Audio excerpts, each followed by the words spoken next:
Shalom. First and foremost, I'd like to give all praises, honor, and glory to Yahweh, Bahashem Yahushai, Bahashem Rakakwadash. Double honors to the elders and the apostles, the great millstone that rule well, and peace and salutations to the elect of Israel. To you I say Shalom. Lord willing, this lesson is edifying to the flock of Yahweh, Bahashem Yahushai.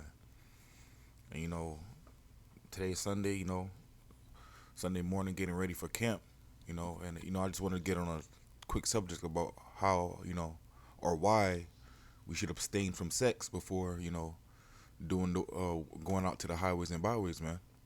All right, so let me jump to Romans chapter 12. Romans chapter 12, starting from the top. I beseech you, therefore, brethren, by the mercies of the Most High, that ye present your bodies a living sacrifice, holy, acceptable unto the Most High, which is your reasonable service.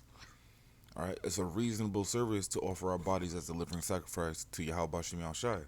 All right, because Yahushai literally had to make his body a sacrifice for us, man. All right, the scriptures talks about how the servant is not greater than the master.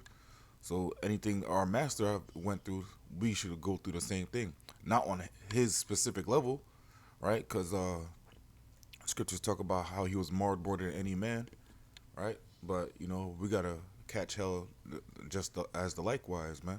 Some of us will eventually have to be put to death too. But the elect, there's gonna be a small number, man. All right, because it's gonna be more that's saved, a lot more that's saved than that has to perish, man. But the dead shall rise first. In Hamashiach, roughly paraphrasing, but Romans 12:1 again. I beseech you, therefore, brethren, by the mercies of the Most High, that ye present your bodies a living sacrifice, holy, acceptable unto the Most High, which is your reasonable service. All right, and since our bodies are now the sacrifice, we have to make a righteous sacrifice with our bodies too, right? Because an unrighteous sacrifice will be coming in the spirit of Cain, man. All right, let me jump over to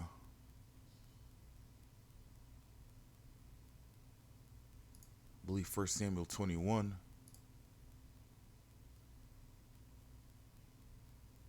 Con. All right. 1 Samuel 21, start from the top. Then David came to Nob to Ahimelech the priest, and Ahimelech was afraid at meeting David, and said unto him, Why art thou alone, and no man with thee? And David said unto Ahimelech the priest, The king hath commanded me a business, and hath said unto me, Let no man know anything of the business whereabout I send thee, and what I have commanded thee, and I have appointed my servants to such and such a place. All right. Right now, David was Yahweh because he was on the run. Right. Verse 3. Now therefore, what is under thine hand? Give me 5 loaves of bread in my hand, or what there is present. And the priest answered David and said, There is no common bread under mine hand, but there is hallowed bread, if the young men have kept themselves at least from women.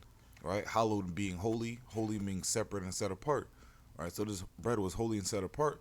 It's not for ordinary people, man. It was holy bread, set apart bread. All right, but if the young men have kept themselves from women, why did the priest say that? Because when you have sex, when you go into a woman and the seed of copulation is spilled, it makes you unclean until the evening, until you take a shower until the next day, man. All right. So having sex before going out to the highways and byways, right? From sundown to sunset, that whole day, right? Before you do the work. Having sex before you go into the highways and byways will make you unclean. And being unclean and presenting yourself as a living sacrifice is going off, man. All right? You don't want to have the spirit of Cain where, Slaki, you don't want to have the spirit of Cain where your sacrifice was unrighteous, man. All right? Verse 5. This is 1 Samuel 21:5. And David answered the priest and said unto him, Of a truth, women have been kept from us about these 3 days since I came out, and the vessels of the young men are holy, and the bread is a manner common, yea, though are sanctified this day in the vessel. So these men, the men that David were with haven't dealt with women in 3 days. Now, this made them clean enough, to eat the shewbread. All right, verse 6. So the priest gave them the hallowed bread, for there was no bread there but the shewbread that was taken from before the Lord to put hot bread in the day when it was taken away. All right. Now, through the Spirit, this happened just so David could have the bread, man. There was no other bread but the shewbread. All right. This was, through the Spirit, the Lord provided for King David, man. All right. Just like the Lord is going to provide for us as long as we do what we're told, man. All right. As long as we do what we're told, we have nothing to worry about, man. And that's why faith comes in, man. All right. And one of the things that we're told is, to make our bodies a living sacrifice, man. All right. Let me just type in the word blemish, right? Because all throughout the law it talks about offering lambs and sacrifices with no blemish, man. All right. Exodus 12 and verse 5, your lamb shall be without blemish, a male of the first year, and ye shall take it out of the sheep or from the goats. All right. I believe that's talking about the Passover, though.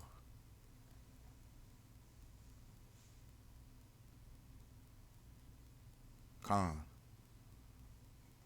All right. But,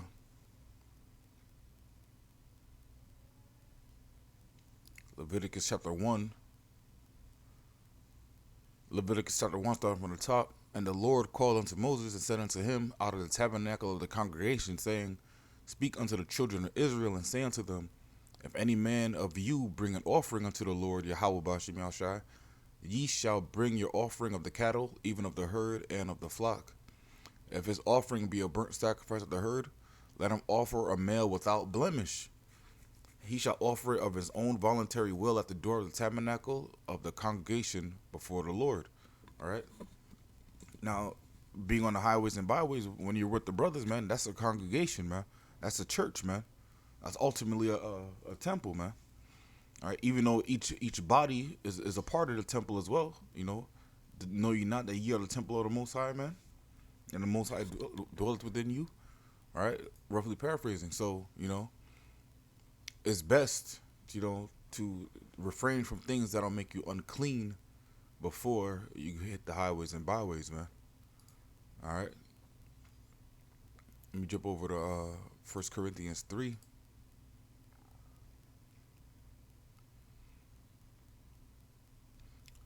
1 Corinthians 3 and 16, know ye not that ye are the temple of the Most High, and the Spirit of Yahweh dwelleth in you. All right. If any man defile the temple of the Most High, him shall the Most High destroy. For the temple of the Most High is holy, which temple ye are. All right. Each individual member of the body is a part of the temple too, but each body, each man is his own temple as well, man. So we gotta do our best to keep our temples, clean and pure, right? First and foremost, abstaining from defiled foods, man, and unclean foods, right? But also, when you're presenting your body as a sacrifice, you want to be as clean as possible too, man. All right. But really, that's really all I wanted to bring out about that, and through the Spirit, about to hit the highways and byways. Just wanted to touch on that quick point. Because Satan will tempt you, man.